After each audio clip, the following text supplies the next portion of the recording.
Good evening, ladies and gentlemen. My name is Orlando Valido, Oli Valido, or Pimpoli, that they call me here on YouTube. Tonight I'm going to bring you another country music artist, and this one is a little old timer too. Okay, for you guys, you might be wondering why I look up over here because I have a monitor. I have another monitor for my video camera, my security camera. That's for sure. Before I get started, let me tell you the time is 8:48 p.m. and the temperature is 68 degrees. But next week it's gonna be really, really cold, like maybe 39 or 40, somewhere there, you know. Anyway, let me start here by asking you to subscribe and like to my channel. Okay, here's the first picture of this guy right here. The second picture of him, and his name is David Allan Coe. David Allan Coe, and I'm going to read his autobiography for you. I'm warning you, this autobiography is going to be a little bit long, so you might want to pause the video, take a break, and drink some coffee or something like that. Let's get started. Okay, David Allan Coe. David Allan Coe was born on September 6, 1939. Is an American singer-songwriter who took up music after spending most of his time in the early life in a reform school and prison, and the first become notable for busking in Nashville, Tennessee. Busking will be B-U-S-K-I-N-G, Nashville, Tennessee. Is initially played mostly in the blues style before transitioning to country music and become a major part of the 1970 Outlaw country scene. His biggest hits include You Never Even Call Me by My Name, and the next one will be Long Hair, Redneck. This Right was the other one. Mona Lisa, Lawson, Her Smile, and She Used to Love Me a Lot. Those are the songs that he did at the beginning of his career. His most popular song performed by others are number one hit, Will You Lay With Me in a Field of Stone, sung by Tanya Tucker, Johnny Paycheck, on audition to take this job and serve it. yeah, take this job and serve it. And the lady inspired by the movie of the same name. Yeah, I remember the movie. Take this job and serve it. Cool, rebellious attitude, wild image, and uncontroversial lifestyle set him apart from other country music performers, both winning him legend and fan and hiding its mainstream success by alienating, that would be alienating, ALIENATING, the music industry establishments who continue to be popular performer on the country music circuit by then, believe it or not. Just like yeah, Willie Nelson, Johnny Cash, other people. Okay, just what I read for you was an introductory to this autobiography. Now let's go to a real autobiography. Coe was born in Akron, Ohio, A-K-R-O-N, Ohio, September 2nd, 1939. His favorite singer was, as a child, was Johnny Ace, A-C-E, Johnny Ace, after he been sent to the Star Commonwealth for boys to perform school. At the age of 9, he spent most of his next 2 decades in a correctional facility, including 3 years at the Ohio Penitentiary, that would be Penitentiary. Coe said he received encouragement to begin writing songs from the Screaming Jay Hawkins. Screaming Jay Hawkins, Hawkins, with whom he had spent time in prison. You believe that? Wow. So he had a rough back then, okay? After concluding another prison term in the 1967, Coe embarked on a music career in Nashville, living in a H-E-A-R-S-E,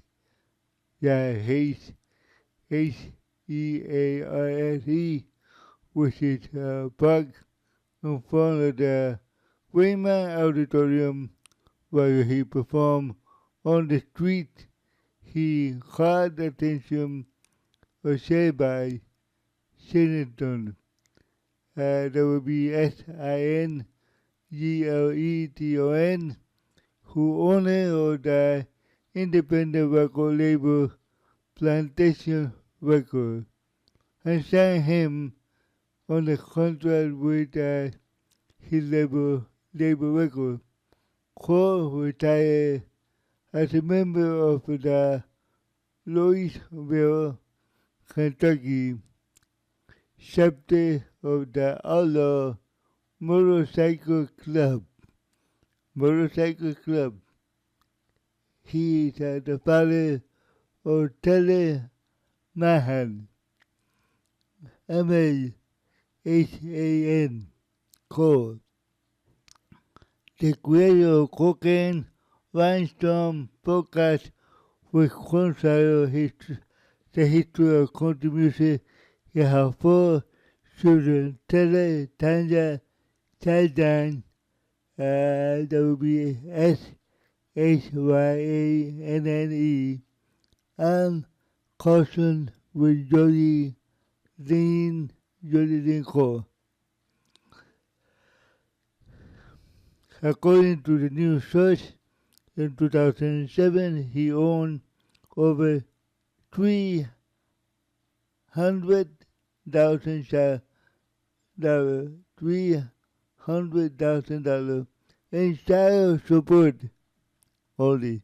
Okay, here we go with music career. Early career 1970, 1975. Early in 1970, Coe released his debut album, Planetary Blue, followed by a tour with Grand Funk, F-U-N-K, Railroad. In October of 1971, he signed an exclusive writer with Pete and Rose Drake Publishing Company, Windows Publishing Company in Nashville, Tennessee, where he remained until 1977 Also, he developed a cult following his performance. He was not able to develop a mainstream success, but the performer achieved shining success by recording songs called her wedding, including Billy Joel's Spear in 1972 and recording Souvenir in California. Remember, there will be MEMROIS and China Tucker 1973 single Will You Lay With Me? Again, Will You Lay With Me? In the Fear of Stone, which was at number one, hit and responsible for Coe becoming one of the Nashville hottest songwriters and Coe himself being signed by Columbia Records. Coe recorded his own version of the song and the second Columbia album, Once Upon the Rhyme, in 1975. Music writer Tom York said that the song, the amazing thing, is that both versions are indefinite. Unlike Cole's first two albums, his third showed full commitment to the country music, and Cole would play a part of the evolution of what would become known to this day, the Outlaw movement, and the title Cole third album, The Mysterious Rhinestone Cowboy, referred to the gimmick of Cole adapted several years before Glenn Campbell and hit with the song Rhinestone Cowboy. About that, guys, I'm dressing up like a rhinestone suit, wearing long ranger mask, long ranger mask, and the singer later recorded Michael Buffalo Smith in 2004. I guess I have to blame it on Mel Tillis. I met him when he first went to Nashville, Tennessee, and he had an office down the music road. I was over there taking him in his office and opened up the closet to get something he had rolled, he had hold, closet full of rhinestone shoot. Yeah, I just freaked out on that. He looked at me and said, "You like that shit?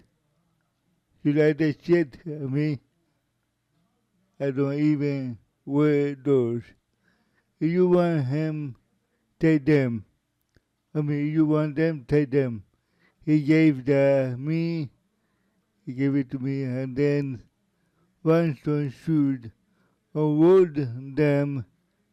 He wrote all them everywhere he went. Cole maintained the idea that the mask came from his father. Okay. They got the Mysterious Rhinestone. Yeah, Mysterious Rhinestone thing from my father. He asked me, you know the only way that the Lone Ranger can go into town? I said, no, I don't know. What you mean? He said that he had taken his mask off. Arthur was in my dad taking about and trying to tell me. He said, well, son, you have to wear the mask, and then when you don't want to be David Allan Coe, you can take the mask off and go anywhere and not be like others when people messing with you all that time. I agree, guys. Yeah. The mask helped him to hide a little bit from being famous. Yeah, it rhyme. It rhyme and makes sense. Okay, Cole's second album, Once Upon a Rhyme, contained one of the biggest hits, You Never Even Call Me by My Name, which is by Stephen Goodman and John Pine. Yeah, John Pine, which first appeared on Goodman's 1971 debut release.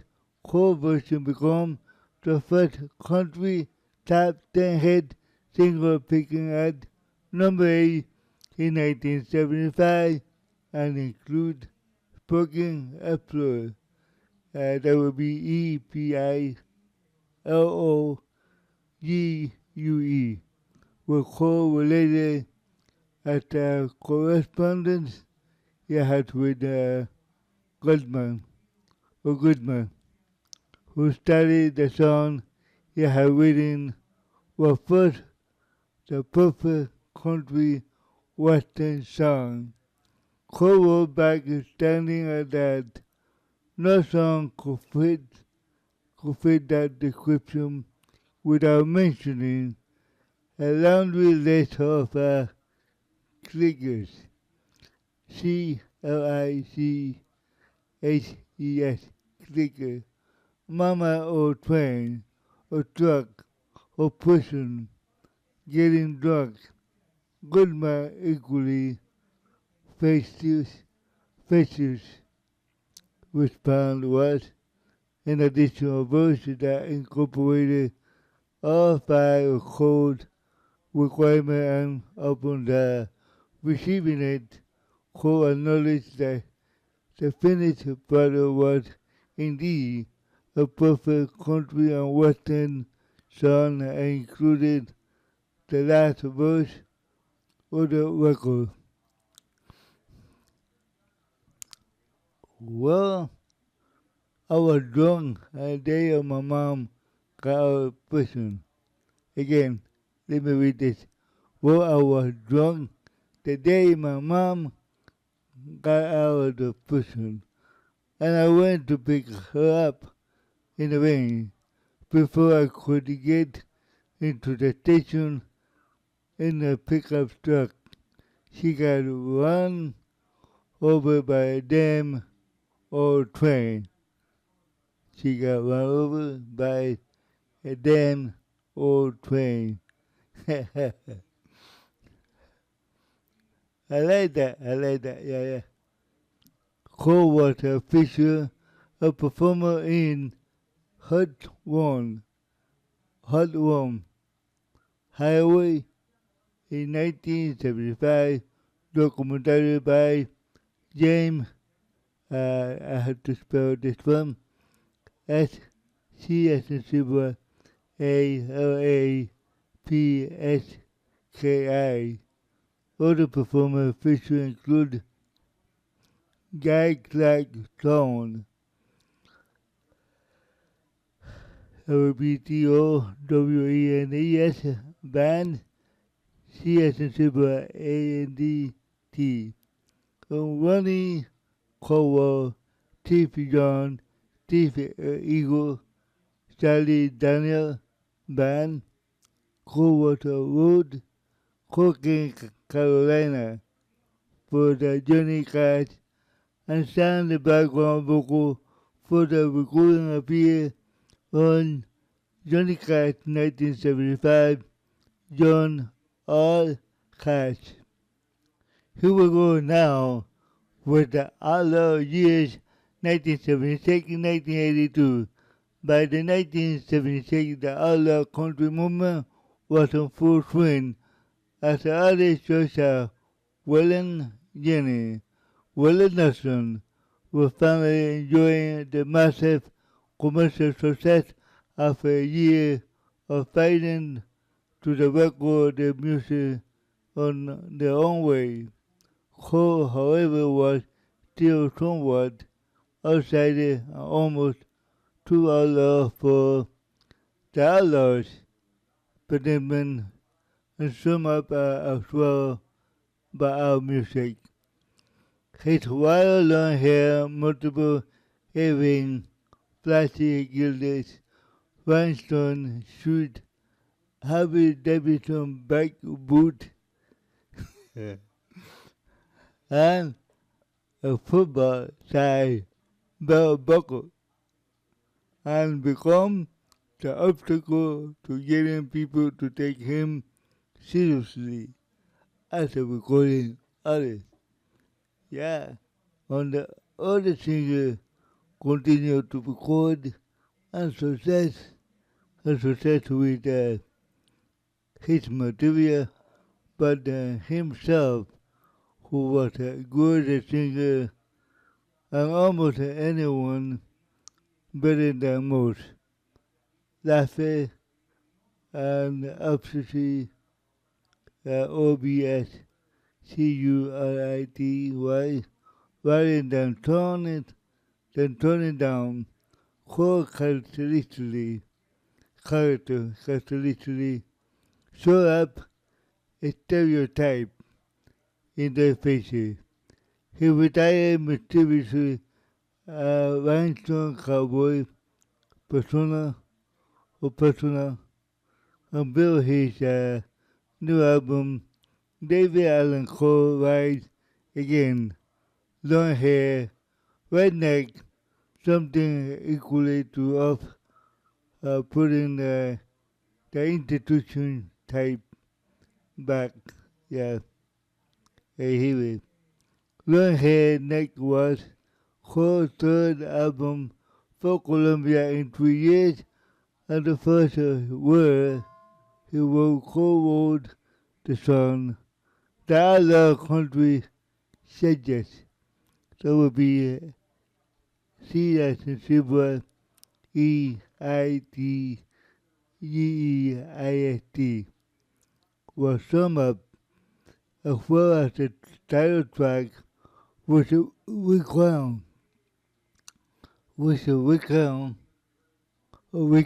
count. Sorry about that. Playing dive where the biker stare at the cowboy who are laughing at his hippie who are praying they get out of here alive. If they get out of here alive.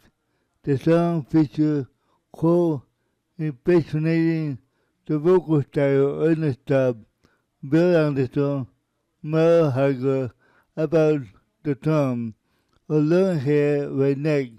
Cole later said it was terminology made up at the time. I was trying to tell the people that not everybody with a long hair was hippie.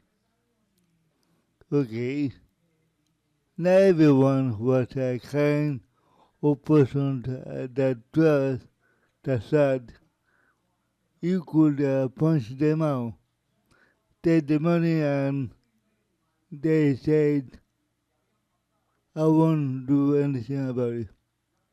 They won't do anything about it, yeah. But this is all very interesting, guys. Because you have long hair and a mask or that, it doesn't mean anything. Yeah, I hear you. By 1977, the outlaw movement was nearing as a APES, as an expert, having released Willie Nelson blockbuster album Red-Headed Stranger, contributed first platinum selling album Wanted the Outlaw. Coe considered himself as an integral as anyone in the evolution of the outlaw country genre and began saying sorry to his music.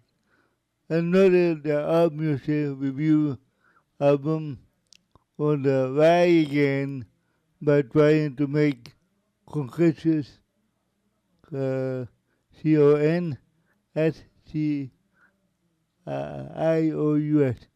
Conquers Outlaw record, aligning himself with the movement to do potential uh, potential. That would be PROGENITROS.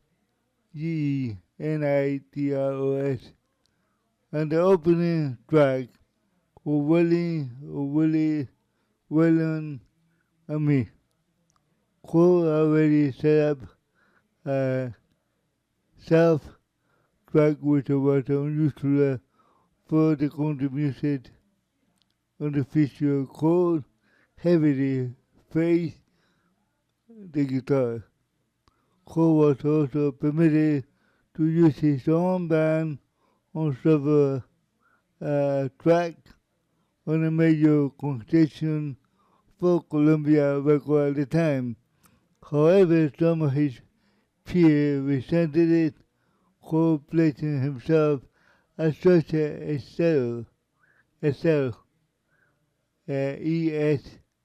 ESALTED company and felt it was exploiting his relationship with fellow outlaws. Jenny drummer Richie Albright called a great songwriter, a great singer, but he could also not tell the truth was better than a lie. He made up Waylon didn't make him comfortable enough to hang around, but Willie did. But Willie did. It was around Willie quite a bit, and David Allen was with him 80% of the time. Willie allowed him to hang around and Coe managed to maintain a friendship with both Jenny and Nelson, despite the former cool treatment at the time. In his autobiography, Jenny mentioned that Coe was once in a chapter titled The Outlaw Shit. Yeah, the Outlaw Shit, calling him the most sincere bunch, bandwagon jumper, but contended it with when it came to being an outlaw. The worst thing they ever did was double backing music role, adding,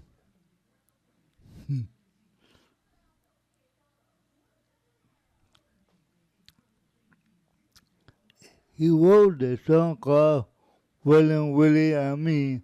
At the same time, he started talking about bad shot on the interview, saying that Willie, Nelson, and Christopher had sold out that was running around wearing a shoes, white buck shoes, you believe that? And none of us were really outlaw. He was the only outlaw in Nashville, Tennessee. I saw him in Fort Texas, and I put the finger right up to his chest. You guys knock that shit off. I told I ain't never done anything like that. He told him, I never done anything like that. Okay? He protested it. And they just set us up. You don't love you. You know, I love you, William. That's what he said. He could drive me crazy, but there was something about David that pulled out my heartstring. Okay?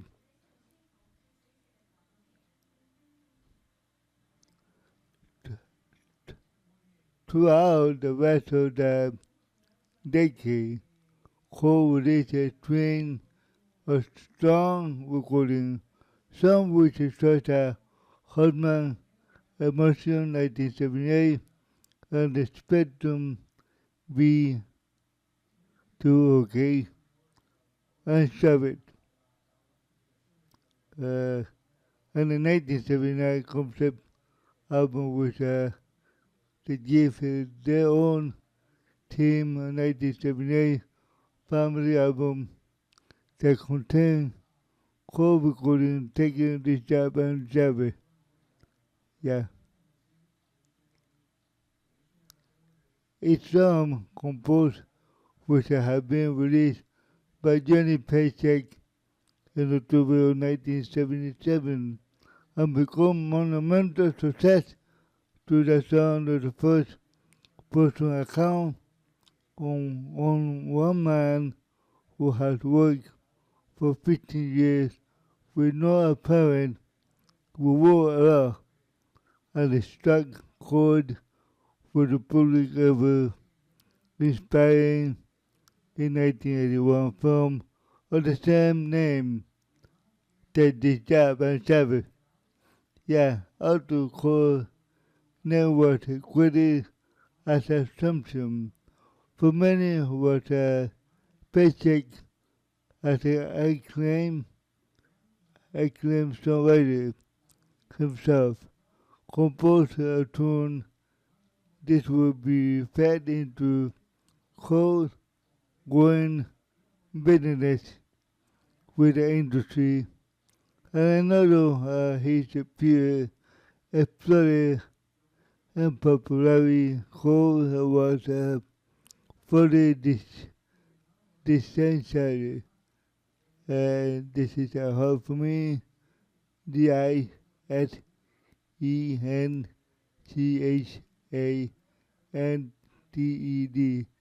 this Saturday when the pop star Jimmy Buffett accused him of playing singing hit changing latitude. Foucault into a deeper, dive into a deeper. Wow. Coe had been incorporating Caribbean sound into his music, and evidence of that in 1979 album Compass Point. By 1980, Coe and producer Billy Jerry set out to reach a wider audience, bringing Coe back into the search by investing on a singer and musician to take this part of the session for what it would become. I got something to say, which it will both contribute from a guy Clark, Bill Anderson, Dickie, but BETTS. The Allman Brothers band, Christopherson, Larry, John, Wilson, and George John. The process of was continued through the following year. Invite mean uncorporate. That would be UNCONQUERED. Okay. Sorry, back in I tell you, with Jerry coaching the song and tasteful implementation of the spotlight of Coe voice in his music review. Tom Jorvik labeled the finest album of his career. Okay. By 1991, the Outlaw country movement one of the slickest urban cowboy ever took hold on a country music type lifted by the Johnny Lee and he's looking for love. With a quick quick walk, pain as a example. Wanted was W-A-T-E-R-E-D down contribution. Cold water an important figure in the other country generally, but judging by the sound of his recording from his period, he had no interest in 20 urban cowboy face, refusing to give into the flavor of the more generic country talent. Coe stuck to what he knew and shaped the ages. However, while he scoring some of the most moderate hit mainstream success remained exclusive. Core higher starting single during the period of time was to get a little dirt on your hand. Get a little dirt on your hand and do with Bill Anderson, which pick a number 45 if aware of compromises he had been making. Whole shoes too close out of his 1982 DIC with a suite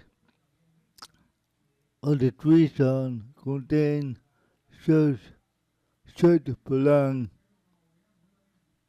making record something like kind of hard for me to do because I am entertaining. So I made my mind up a few albums ago that I wasn't wanna do some many songs of the record company and so many of for myself. We turned the light down low in the studio and the musician had thrown away the little uh, shit. So this is for David Allan Coe fan that have been with me for a long time who didn't really care if I got play into a radio or not. Yeah. Commercial success. 1993, 1989, here we go with that. Castle in the Sand will be the huge comeback for Coe, picking a number 8 on the country album chart. He had higher showing once upon the rhyme. His attempt marked 8 years early.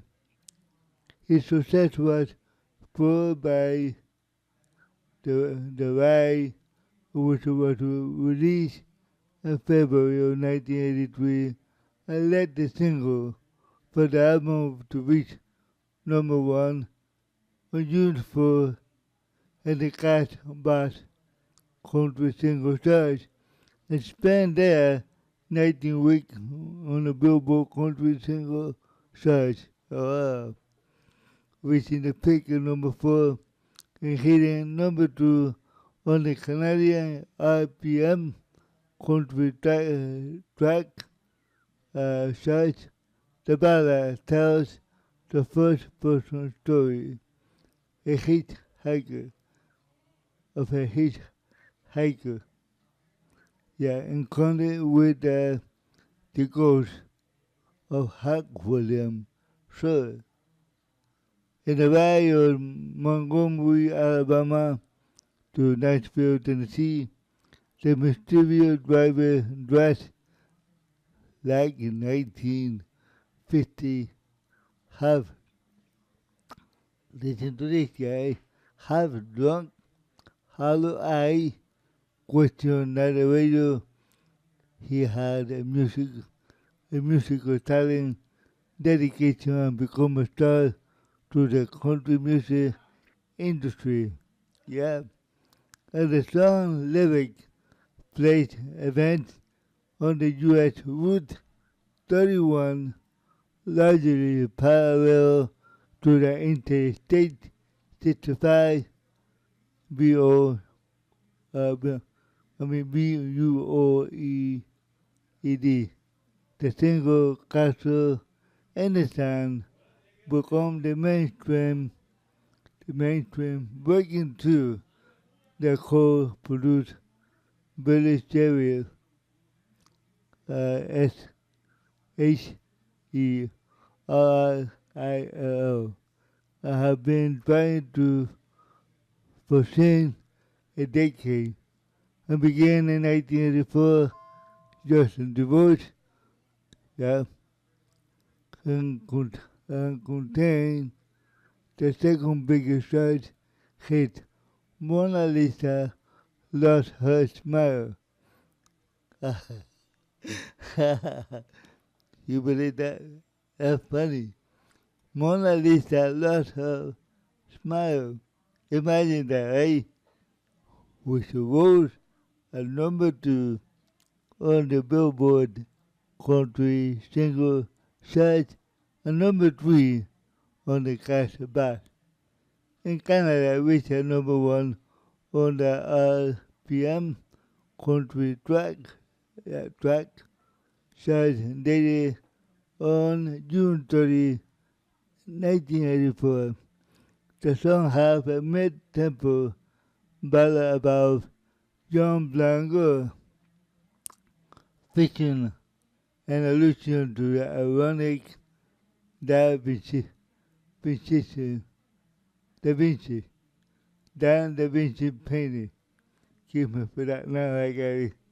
The song feature was produced by Chevy, almost elaborate production with the one critic commenting the late sting and organ work as slick,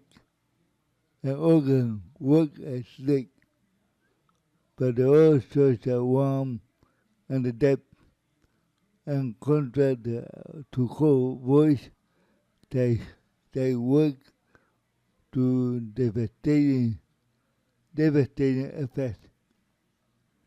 Another Missing the Kid. There was another track, Missing the Kid. Find the father lamenting on the loss of the daughter who now lives in his estranged work F-wife, yeah. And over the last, and be the using a simple language. Could deliver stunning vocal express with a very fascination of the British guilt and extreme sadness.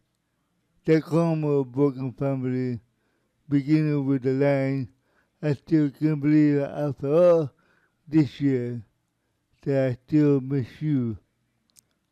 The narrator wondered what his wife would tell the daughter when she asked about him. I found it ridiculous. Well, okay, here we go with a little writing of him. I tell myself that the best if I don't try to seeing her now could not make me up for all that she's been through. Watching two people she once called her mother and father, acting like a stranger and something I just could not do. I'm used to receive the album writer Tom Jerry missing the kid, so pain was that sad, haunted a fool of regret, of remorse, over the loss of her daughter, when his second marriage broke up. Yeah, something he never got over. He also one of the most sensitive things is even reading about a full empathy, empathy for his daughter he hasn't seen over 10 years. That's sad, okay? She used to love me a lot. Here we go with that. Was released in December of 1984 and peaked at number 11 on both U.S. Billboard Hot Country Single Charts and Canadian RPM. The country track chart is a version of the song by Johnny Cash and was recorded in the early 1980s but remained unreleased until 2014 as the song tells the chance meeting between the two ex-lovers service from cafe. But when a man tried to rekindle, that would be REKINDLE. The romance, she dismissed, dismissed him in the same caliber way that he did years earlier. It was written by Dennis Morgan, Charles Quillen, and Kay Fleming. I have to spell this name for you. Charles, and the last name is Quillen, and Kye, Alpha E, MING. Okay. Coe continued to write songs of a high quality, nonetheless rely on the outside writer to get him in the charts. In 1986, album Song of the South yeah, will include the contribute from fellow artists, Outlaw legend Nelson Jenny, Jesse Coulter, Jesse Coulter. His final recording for Columbia concept of album A Matter of Life, A Matter of Life, and that's which was released in 1987. Okay. Later career, 1990 to a person, 1990, Coe reassured his independent album, Nothing Scare, and underground album on the compact disc as a world of compilation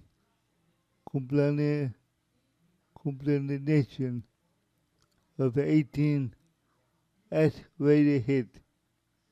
Okay, 18 S, like an S, a rated hit throughout the 1990s. Coe had successful career as a concert performer in the United States and Europe. In 1999, Coe met Pandera, P-A-N-T-E-R-A, Pandera guitarist Dimebag Darrell, a forward tester and the two musicians struck by similar approaches, the similar approaches between country and heavy metal, and agreed to work together and began production on the album. In 2000, Coe toured the opening act for Kid Rock, and the same year, the New York Times published an article about the journalist Neil Strauss, Strauss,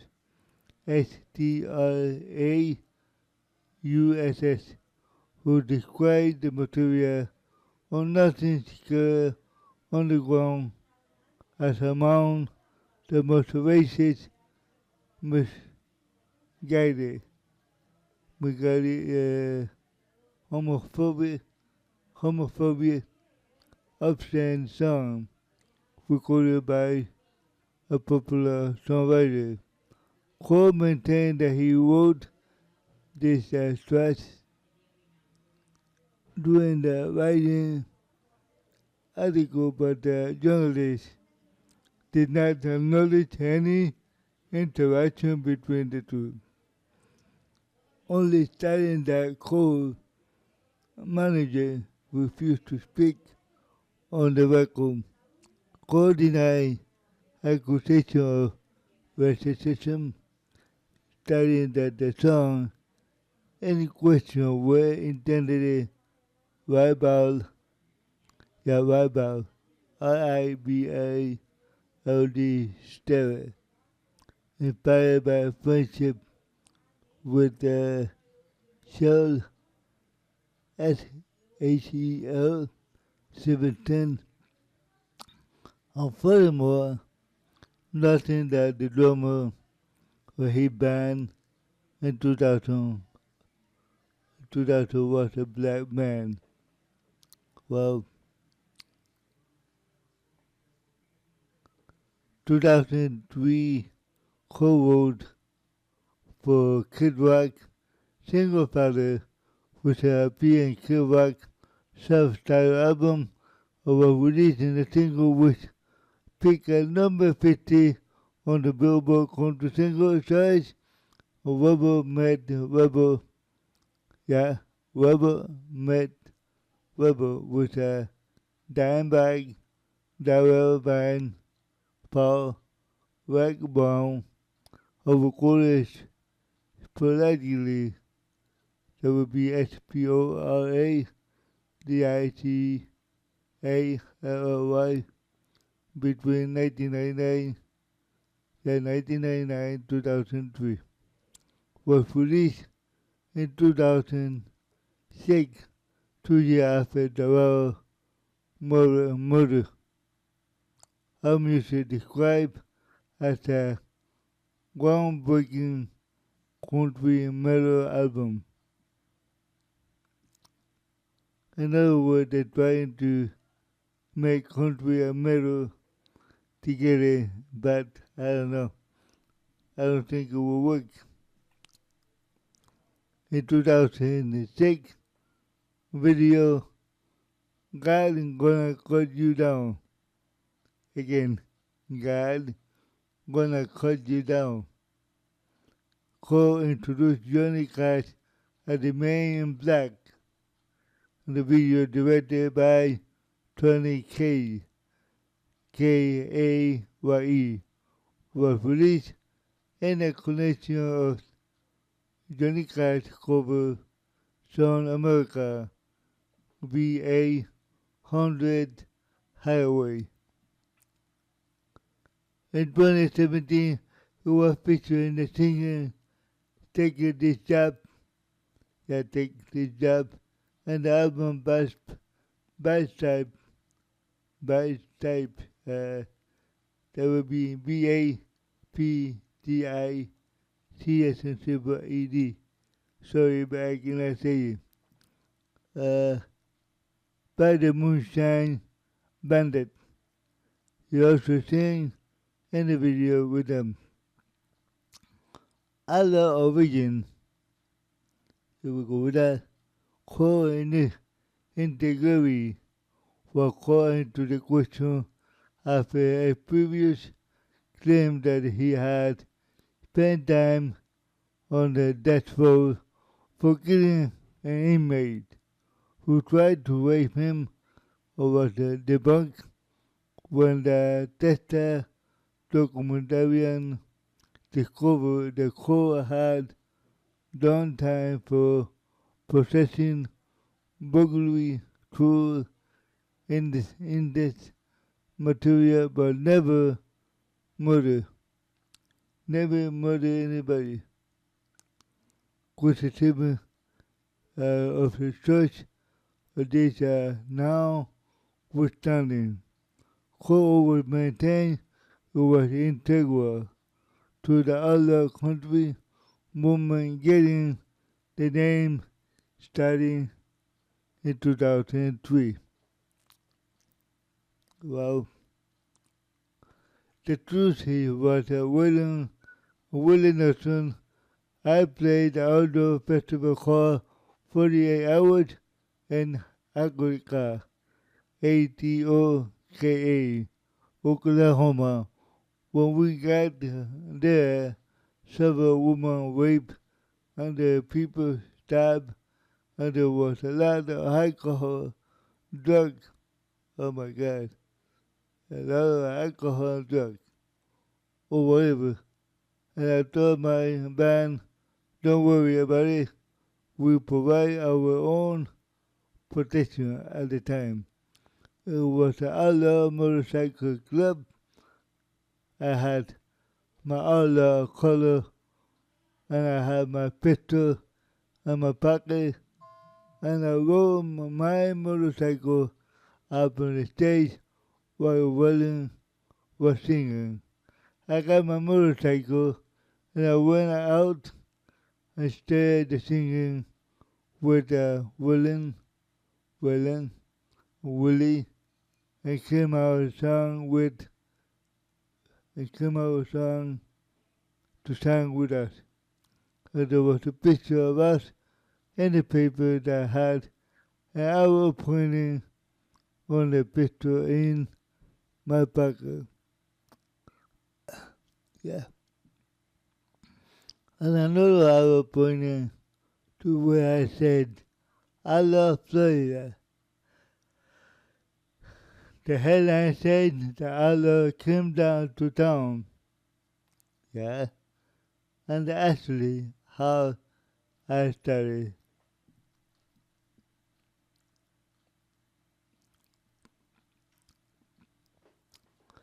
Coe was uncompromising when he came to his lifestyle and language, even though he kept him up country playlist and outwork show. For example, the house we have been calling home from 1977 album Right Again explored the same polygram. Me and my wife have been spending our lives in the house been calling home. While on the final cut of the album, if that ain't country, kiss your ass, I kick your ass, called Otto at a radical slower. On the record for the first time, singing line working like a nigga on my room on board. Wow, working like a nigga for room on board. Wow, heavy stuff, guys, heavy stuff. And the song paint a picture of Testa family, Bengal, and Kawi culture, with the narrator described as the tattoo party and the very proud demon or the sister first rate whole, the song of the father a lady called from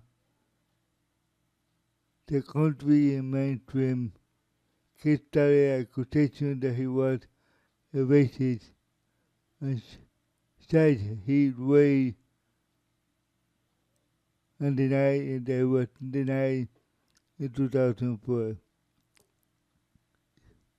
This is too heavy, yeah. I, as an ally, I would not say this. I don't like, I don't like being like that. I treat everybody the same. Everybody the same, doesn't matter what color, where you come from. You gotta treat everybody the same. Because you never know who you're gonna be saved by. Okay? And I heard a lot of stories about this in my lifetime. Uh, a black guy saved a white guy, and the white guy saved a black guy. I've heard this many, many times. So there shouldn't be no racism whatsoever. And we are beyond that. We're beyond that. We gotta treat everybody the same. That's in my opinion. You know, I'm a songwriter, you know, and to me, it always don't bother me.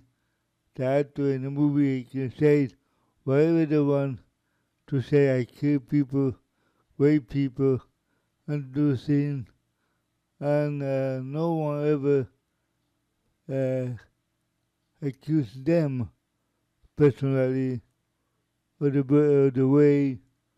But when you write a song, then all of a sudden you are being accused of something. To me, songwriting is painting a picture on the wall. And you have to work with a wood and grew up with all my family hearing lazy Mexican singing. Wow. Yeah. Yeah, I agree with this a little bit, but not totally. Okay, in the movies, back then, they could say all this, but now they gotta be careful, you know. They gotta be careful. I wouldn't do that, you know. I wouldn't do that. That's me, okay. The cover of the 1986 with this Son of the South was a display holding a baby with a Confederate flag. That's another one. Dropped over his shoulder and yelled many industry insider Allan Coe did print the message on the back of the album to diffuse a potential backlash. Okay. I was born in Akron, Ohio. I have moved to the South when I was in my early 20s, which made me a Yankee. A Yankee rebel, son. I am not against any place, nationally, regardless of what you heard about me.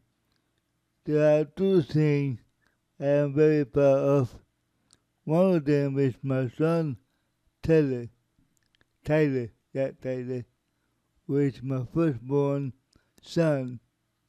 And the other is my personal relationship with God. I am proud of the relationship, and I am proud of my son who conceived in Nashville, Tennessee, and he truly is a son of the South. Okay, okay.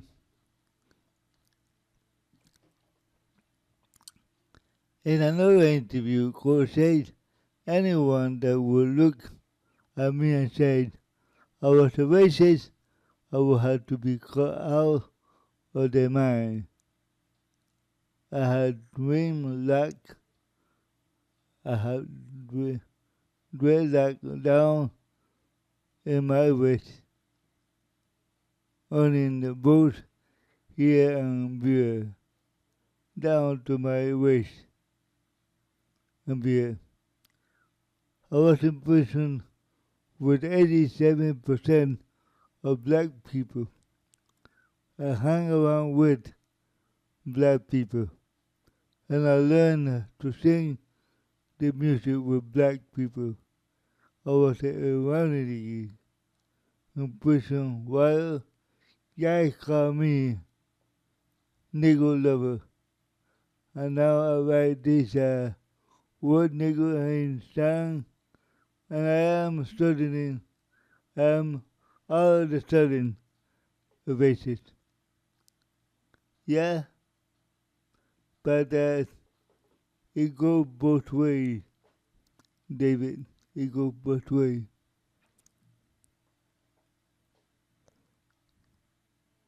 What a story, guys. What a story I am reading here. Uh, it's also a little bit funny because this is crazy. This is crazy to me. On the ground album, while Cole live in Key West, Key West, Florida, Cheryl Silverton played the cover album Freaky in the Freaky Bar. Freaky in the Freaky Bar. For Cole spurring him to perform his own comedy song for Silverton, who encouraged Cole to record them, leading the production independently released Nothing Scared. Jimmy Buffett accused Cole of plagiarizing PLAGIARICING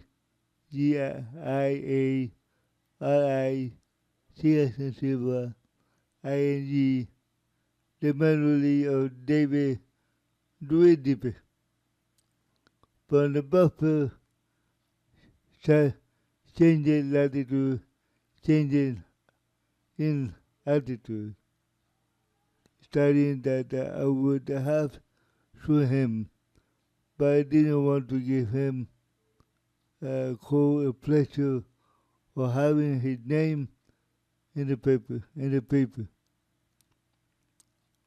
In response to that, to the success of Buffett's song, Cole wrote the song instructing Jimmy Buffett as he appeared on Nothing Scared. SATRED, okay? And the album was released by mail order in 1978 through the back pages of the back magazine Easy Rider. Wow, this is surprised me a lot by hearing this. Amazing. You know, I'm very, very, let me see, I lost here.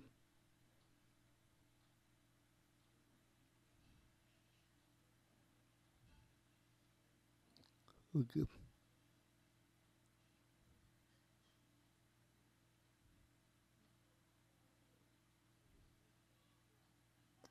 And that's what happened, guys. Okay, let's go here with bankruptcy. Like Willie Nelson, Jerry Lee Lewis, courthouse battled the IRS, costing him police rights on to his competition, including Take This Job and Sabbath. He started in 2003.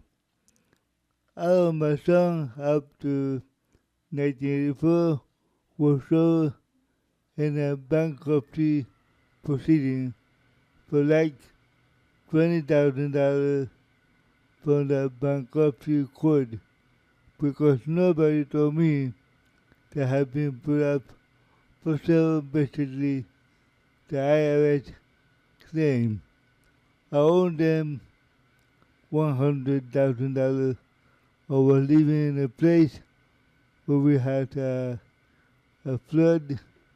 Everything was destroyed and they didn't have any record or any proof that they have what they have so what I didn't have so. Okay. So I just filed up for bankruptcy with the next one. I should deal with them. I should not to. I am totally straight with them. Now the income I have and the money I make on the road performing for my new song I own. But I tell you something, I don't care if you're a musician or movie star or whatever, don't mess with the IRS. Don't do it. You're gonna pay a price. For sure. It's the most powerful uh, government agency there is in the world. Believe me. In another interview, Coe added that the sound of the X-rated album was so I don't own that stuff anymore. I had nothing to do with that stuff. They gave me a credit as a songwriter, but I don't make 1 cent out of it. Okay?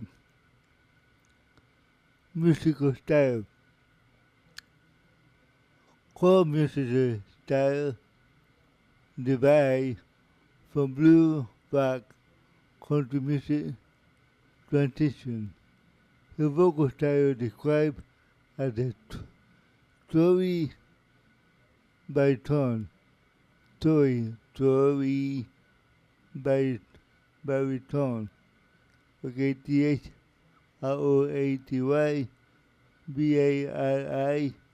BARITONE baritone.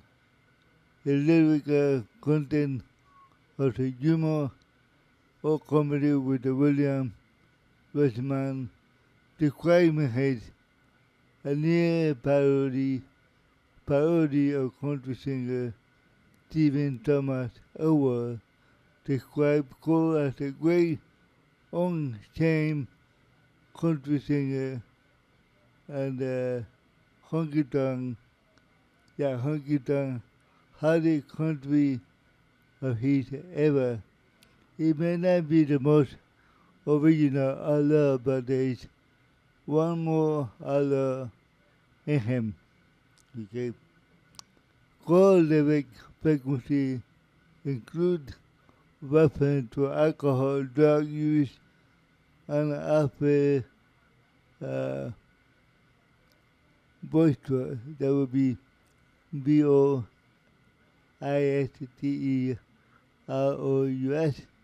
Corky. Coe is about the planetary blue was described as a voodoo blue. Voodoo blue. VOODOO blue. Redneck music, music tumbler focused on the team that were working with for the first time blood test from the vein. He used to inject heroin in a prison time hoodoo. H-O H-O-O-D-O-O. Imaginary death. And the album include Sally West, Jerry Lee Lewis, Born Desley, D.I.D.D.L.E.Y., Lightning Hopkins, Lightning Hopkins, and Tony Joe White. Cole later explained the criticism and of a review. I didn't really care for some of the country music until people like Chris, Christopherson, Christopherson, and some of the people started writing songs that had little more to say than just "Oh baby, I miss you," or whatever. I don't do anything halfway. Once I got into country music, I went back to research and I learned everything there was to know about it.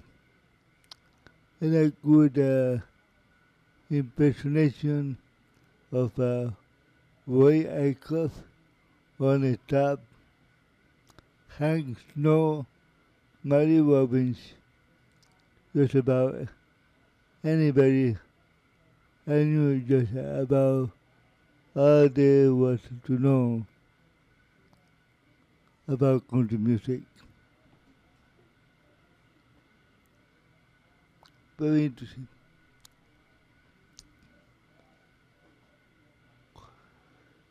I'm a little tired, you know. Cole's first country album, The Mysterious Rhinestone Cowboy, was described as all country pre-punk hillbilly version. Mark Bolan, M-A-R-C Bolan, credited influence the album include Mohawk. In early career, Cole was known unpredictable live performance, which would with a Harley Davidson motorcycle into the stage, caused his audience. Cole also performed in a rhinestone suit, a mask which resembled the Lone Ranger. Let me tell you something about the Lone Ranger. Give me a second.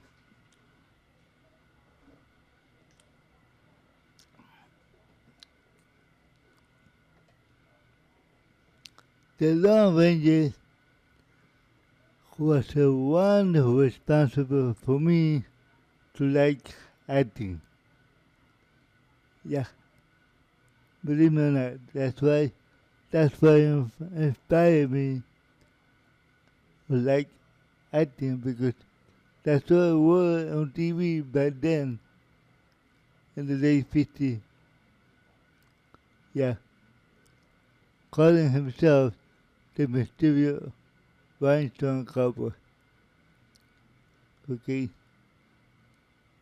despite accusation of racism for the content of some of his lyrics, psychedelic concept of the album for Harley Quinn. Harley Quinn, that would be HARLEQUIN,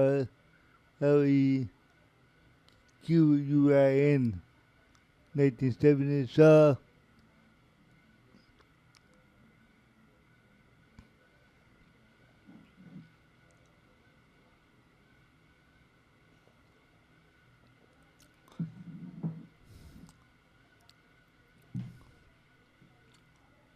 give me a second.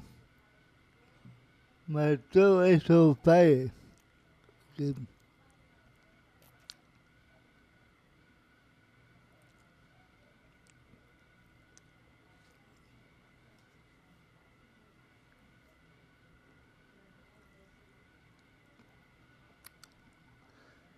Okay, Colin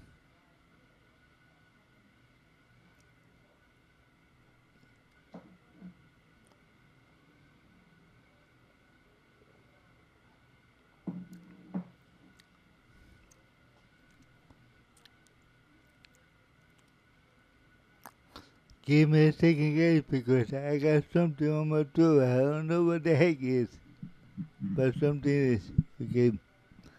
Go honoring the birth of soul music, waiting against the KKK, commencing with another student of the concrete jungle, on what Phoenix New Times described a cold Black Panther audition tape of the staff at the radical chic, uh, CHIC, and later the album Rebel Made Rebel featured the song Cherokee Cries, which is criticized as the United States government treatment of the Native American. When asked why he did not write a more political song, Coe replied, I live in my own world, not this world. Not this world, okay? I just write song about after me, after me, in every day life. At one point, I wrote a song that was sort of a protest about when they were thinking about drafting women into the military. I was my son. It was my son making the pass on the draft, but my daughter didn't. Yeah. I had done Farm Aid. And that wasn't a Farm Aid, I think it was.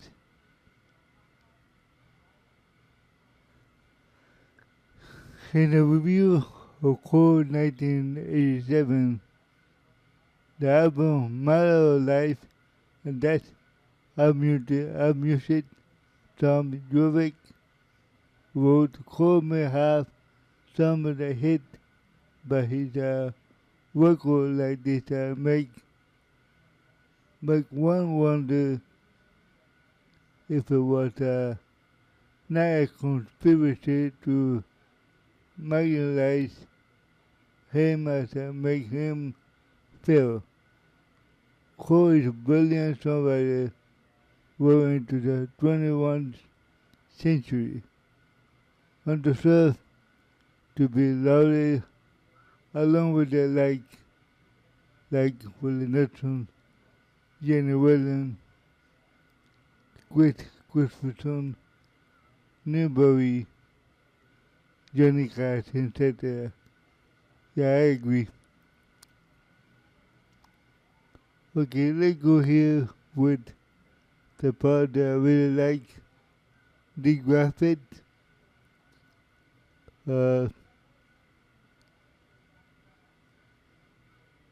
Just for the record, the autobiography, the book was David at Convent poem, poem, prose, and short story, and things like that. Okay, I'm done with this autobiography that have been real hard for me to do because it's very long and my throat and my tongue got tired a little bit. It's very hard. I hope you understand that. I really do because it's hard for me to do. Really. Not joking about it. When I get off of here, I'm gonna drink cold water, something to drink because I am on fire. Yeah. Background information.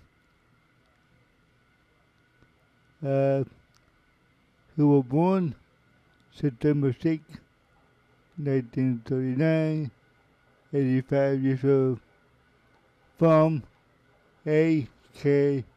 Ohio.